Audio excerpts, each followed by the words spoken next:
Sir KTR సొంత party ఎమ్మెల్యేలతో ఢిల్లీ వెళ్లారు. అది కూడా కవిత బెయిల్ కోసమేనా అని చెప్పేసి కొన్ని సందేహాలు వ్యక్తమవుతున్నాయి. దీని గురించి మీరేమంటారు? ఆ సందేహాలు నాకు కూడా వచ్చినాయి. అది కానీ నిజమైతే రేపు వస్తుంది అంటున్నారు. యాక్చువల్గా వస్తే బెయిల్ అంటే దాని వెనకాల ఉన్న ఎన్ని అర్థాలు వస్తాయంటే, బెయిల్ వస్తుందంటే వీళ్ళ యొక్క టాక్స్ ఓకే అయిపోయినాయి. బీజేపీ ప్లస్ చేరటమా, ఇండైరెక్ట్ గా సపోర్ట్ చేయడమా, అక్కడ వాళ్ళతో కలవటం, ఆ అమ్మాయి అప్రూవల్ గా మార్చేయడం చేస్తారు. అడ్జస్ట్మెంట్ లీగల్ గా వాళ్ళకి ప్లస్ చేస్తారు. ఒకవేళ మనం విన్న న్యూస్ కానీ కరెక్ట్ అయితే అప్పుడు 25 మంది ఏంటి వాళ్ళ దగ్గర ఉన్న వాళ్ళు అందరూ కూడా బట్టి తెలంగాణ మొత్తం వెళ్ళిపోతారు. రావమ్మ మహాలక్ష్మి అని చేస్తారు. ఇప్పుడు అది కాదు మెయిన్, ఆవిడకి ఎంతమంది వెళ్ళారా అనేది కాదు, ఏ విధమైన ఒప్పందం జరిగింది అనేది మనకు వెయిట్ చేయాలి. ఆ ఒప్పందం వెనకాల మెయిన్ ఎజెండా ఏముంటుందంటే రేవంత్ రెడ్డి పడగొట్టేది ఉంటుంది. ఇక్కడ స్టార్ట్ అవుద్ది. బీజేపీ వాళ్ళు పద్ధతే కదా, ఒక స్టేట్లో వాళ్ళు కాకపోతే ఇంకో స్టేట్లోకి వెళ్ళి దాన్ని ఏ విధంగా డిస్మాంటిల్ చేయాలి, ఏ విధంగా డిస్రప్ట్ చేయాలి, ఏ విధంగా డివైడ్ అండ్ రూల్ చేయాలి అనేది స్టార్ట్ అవుద్ది. దానికి చేయడానికి ఇక్కడ మొన్నటి వరకు అవకాశం లేదు. బికాజ్ 30 సీట్లు వచ్చిన బీఆర్ఎస్ స్టిల్ స్ట్రాంగ్. కొంతమంది అక్కడ జాయిన్ అయినా కూడా జాయిన్ అయిన వాళ్ళే ఉంది తోటి గ్యాంగ్. అదే పొద్దున మళ్ళీ నిలబెడితే మళ్ళీ వీళ్ళకి పేరు వస్తే మళ్ళీ గెలుస్తారు. పాలిటిక్స్ లో ఏది పర్మనెంట్ కాదు కాబట్టి ఆ విషయం కేసీఆర్ తెలుసు. ఈసారి ఎందుకు కష్టపడాలంటే అందరూ పర్సనల్ బ్యాడ్లు బయటకు వచ్చేసింది. వాళ్ళ ఆస్తి సంపాదించుకోవడం, ఆ అమ్మాయి లిక్కర్ బిజినెస్, ఇతరు వచ్చే అమ్మాయిలతోటి సహవాసం, హీరోయిన్తో సహవాసం, గెస్ట్ హౌస్లు, అవి ఇవి మొత్తం పెంట చేశారు. వాళ్ళే చేసుకున్నారు. అది స్వయంకృతాపరాధం.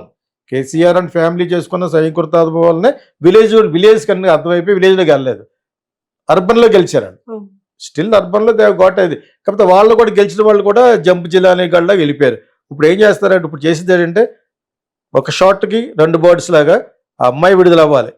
ఓకే, వీళ్ళ యొక్క ఎజెండా వాళ్ళు ఏమన్నా ఒప్పుకుంటారు. వాళ్ళు ఇక్కడ జరిగే పాలిటిక్స్లో మటుకు తంత్రం అంటారు కదా, ఆ తాంత్రికం అనేది ఇక్కడ చేస్తారు. అలాగా ఎగైనిస్ట్ ఇది అండర్స్టూడ్.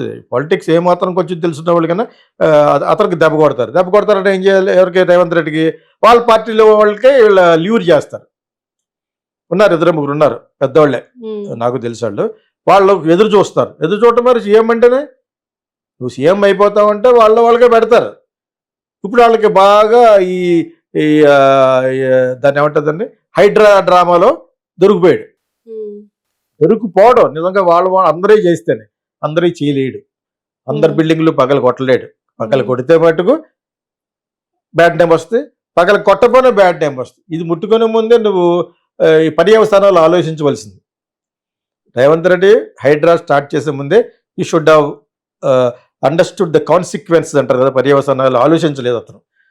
ఒక నాగార్జున కొడితే అయిపోయిందా? ఆయన ఫస్ట్ ఆఫ్ ఆల్ నాగార్జున కొడితే ఇంకో బ్యాడ్ ఏంటంటే ఈ కుక్కడపల్లిలో ఉన్న తెలుగు వాళ్ళందరూ కూడా బ్యాడ్ అయిపోతారు. తెలుగు వాళ్ళు కాదు, మన ఆంధ్ర వాళ్ళు. ఒక ఆంధ్రానే టార్గెట్ చేసేవాళ్ళు వస్తుంది. అది పట్టుకొస్తారు, చూస్తూ ఉండండి. మీకు అర్థమైతే ఇప్పుడు.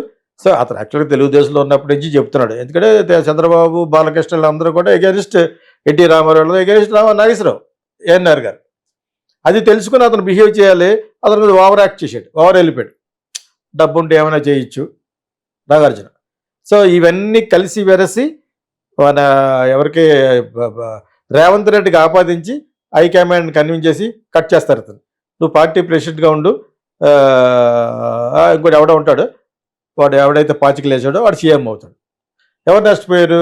వచ్చినోడు రిలాక్స్ అవుతాడు. హైడ్రా కొంచెం ఆపండి అంటాడు, డ్రామాని కొంచెం ఆపండి అని చెప్పేసి అతను 2 సంవత్సరాలు లోపల మళ్ళీ ఎలక్షన్ వచ్చేస్తుంది. అప్పుడు ఇద్దరికి పంచినట్టు ఉంటుంది. ఇప్పుడు రేవంత్ రెడ్డి అటు ఇటు కాకుండా పోతాడు. ఎక్కడికి వెళ్తాడు? చంద్రబాబు నాయుడు జరగలితే వెళ్ళాలంటే ఈ స్టేట్ కదా అతను. Then BJP will catch. నీకు మళ్ళీ కాంగ్రెస్ వాళ్ళు వేసి పీట మేము వేస్తాం, నువ్వు మాకు వచ్చి అంటారు. ఒక పక్కన వాళ్ళతోటి ఎవరు బీఆర్ఎస్ తోటి, ఒక పక్కన ఇతలతోటి. That is what they have done in Andhra. Chandrababu Naidu అంటే ఇష్టం ఉండదు వాళ్ళకి. ఇష్టం లేదు కాబట్టి కేసీఆర్ మాట విని జైల్లో పెట్టారు. కేసీఆర్, జగన్, సిఐడి కలిసి చేసిందే చంద్రబాబు. అది అతనికి ప్లస్ అయిపోయింది. ఓకే, ప్లస్ అయినా కూడా అతన్ని సెపరేట్గానే చూశారు. ఇప్పటికీ సెపరేట్గానే చూస్తారు, ఎప్పటికీ సెపరేట్గా చూస్తారు. బికాజ్ బోడీ పర్సనల్గా లైక్ చేయడు చంద్రబాబు నాయుడు. అదైనప్పుడు సార్ నేను చాలా కాలం నుంచి చెప్తున్నాను, ఎందుకు లైక్ చేయడో కూడా చెప్పాను. అతనికి హెల్ప్ చేయలేదు. అతను చీఫ్ మినిస్టర్గా పడిపోతున్నప్పుడు గుజరాత్లో, అది చాలాసార్లు చెప్పాను. దానికి మన నటుడిని వాడుకున్నారనమాట, ఎవరిని? పవన్ కళ్యాణ్. అదైనప్పుడు మరి అక్కడ మరి డబుల్ గేమే కదా. వాళ్ళ పర్మనెంట్గా రిలేషన్షిప్ ఎవరితోటి? జగన్ తోటి. నేను 4 సంవత్సరాలు అని చెప్తాను, Jagan is nothing but is a puppet in the hands of Modi and Amit Shah. అక్కడికి వెళ్ళి ఎక్కడైనా అతనికి ఇంటర్వ్యూ దొరకలేదని ఎక్కడ విన్నావా? వెళ్ళినా అది ప్లాన్ చేసిన వెంటనే ఒక వెంకటేశ్వర బొమ్బాటికి వెళ్తాడు, మోడీ గారికి ఇస్తాడు. ఇక్కడ కూడా వాళ్ళు డబుల్ గేమ్ ఆడతారు. అప్పుడు బీఆర్ఎస్తో కలిసి కూతుర్ని విడిచిపించి జైలు నుంచి అక్కడ ఒక పాచిక వేసి అక్కడ కేజ్రీవాల్కి దెబ్బ కొడతారు. ఈవిడ బయటకు వచ్చిందంటే కేజ్రీవాల్కి ఇంకా ఎక్కువ దెబ్బ. ఓకే, మనీష్ సిసోడియా అని మధ్యలో పానకంలో పొడవలు తప్పించారు, ఒక 2.5 years పెట్టి చాలే అన్నారన్నమాట.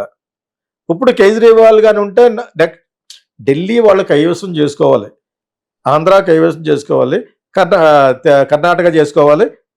ఇది ఎక్కడైతే బీజేపీ లేదో అక్కడ వీళ్ళ మళ్ళా పుంజుకుంటే అప్పుడు పార్లమెంట్లో పెరుగుద్దని వాళ్ళ యొక్క political analysis, political plan, ground plan. ఆ గ్రౌండ్ ప్లాన్లు ఎక్కడ దొరికిపోయాడు కేసీఆర్? కూతురు లోపల పెట్టేశారు. చాలా కాలం అయిపోయింది, మోర్ దెన్ 1 year అయిపోయిందా ఆమె పెట్టి. So 1 year వస్తున్నట్టుంది. సో ఈ టైంలో హెల్త్ ఇష్యూస్ అన్నారు, అదన్నారు. ఆ అమ్మాయి దారిలో వెళ్తూ ఏదో వాగింది, మీడియా చూస్తున్నారు కాబట్టి అవన్నీ బ్యాడ్ అయిపోయినాయి. ఆవిడ కూడా డోరు సంభాళించుకుంటే గొడవ లేకుండా. ప్రజల్లో పాలిటిక్స్లో సింపతి రావాలి. సినిమా ఫీల్డ్లో కూడా తెర మీద ఉండేవాడు. ఆ యొక్క నక్కర సత్యాన్ని తెలుసుకుంటే 2 ఫీల్డ్లో సక్సెస్ అవుతారు. ఆవిడ వెళ్తూ వస్తా, కళంకం లేకుండా వస్తాను, ముత్యం నేనే కోహినూరు ముత్యం. ఆ టైంలో డైలాగులు వేస్తే ఆవిడ ఊరుకుంటాడు, వద్దుగానే అంటారు జనాలు. మరి మాట్లాడకపోతే తప్పు అసలు మాట్లాడకూడదు, తప్పు చేయలేదు, మరి వెళ్ళిపోవడమే. ఎవరన్నా ఒకటి అడిగితే ధర్మం ఫైనల్గా గెలుస్తుంది ఒక డైలాగ్, గాడ్ ఈజ్ దేర్, కర్మ ఈజ్ దేర్ అందనుకో, గొడవ లేదు. అది కూడా అనకూడదు. మౌనం will give you hundreds of meanings. కొంతకాలం పోతే కొంతకాలం సింపతి వచ్చేస్తుంది. మీకు తెలంగాణ స్టేట్ ఎలాగ వచ్చింది? ఈయన గడ్డం పెంచేసి ఎయిమ్స్లోనూ ఎక్కడ ఒలుగుపోతూ తాగడం, పండించడం, ఇది ఆస్కార్. ఇది ఆస్కార్ తోటి అక్కడ సోనియా గాంధీకి ఏం తెలియదు, పాలిటిక్స్ తెలియదు, బొంగు తెలియదు. అదేదో చెప్పారు, ఇచ్చారు, మేక్ అయిపోయాడు, ఇచ్చారా ఎలాంటి అని. సో అది పాలిటిక్స్లో ఇది. నేను కొంచెం కామెడీగా ఎందుకు చెప్తున్నాను, ఎవడ కామెడీ అన్నాడు కదా, ఎస్ మీరామ్ జోకర్ ఇంకోసారి చెప్తున్నాను అనమాట. సో జోక్ చేయగలగాలి నిజ జీవితంలో, హ్యూమర్ ఇన్ రియల్ లైఫ్, హాస్యం నిజ జీవితంలో హాస్యం. ఇది హాస్యం కాబట్టి నిన్నటి వరకు సన్నాసి గిన్నాసి ఏ బోడియా గీడియా తొక్క అని వాళ్ళ దగ్గరికి వెళ్ళిపోయి సరెండర్ అయితేనే రేపు మీ చెల్లి బయటకు వస్తుంది. ఆ సరెండర్ అలాగేలా కాదు మేడం, చాలా హై లెవెల్లో ఉంటుంది అగ్రిమెంట్ అది. ఎందుకంటే వీళ్ళు ఆల్రెడీ సోనియా గాంధీని మోసం చేశారు. స్టేట్ వచ్చే వరకు ఒకలాగానే, వచ్చిన తర్వాత ప్లేట్ మార్చారు కదా. అంచేత Modi will never believe Chandrababu, Modi will never believe KCR, and Congress also will never believe Chandrababu. Telangana, Andhra, అక్కడ సిద్ధరామయ్యకి ఫిట్టింగ్ పెట్టి లభ్యస్తారు కదా, వాళ్ళు గొడవ పెట్టేస్తారు. బీజేపీ వాళ్ళు దారదులు అనమాట, వెళ్ళేసి అక్కడ గొడవ పెట్టేసి కొంపడి పెట్టేస్తారు అనమాట. అవసరం డబ్బులు కూడా ఖర్చు పెడతారు. So this is the BJP's political game. ఈ గేమ్లో కేసీఆర్, కేటీఆర్ దొరికిపోయారు. So they can take the vengeance on Revanth Reddy. Okay sir, thank you.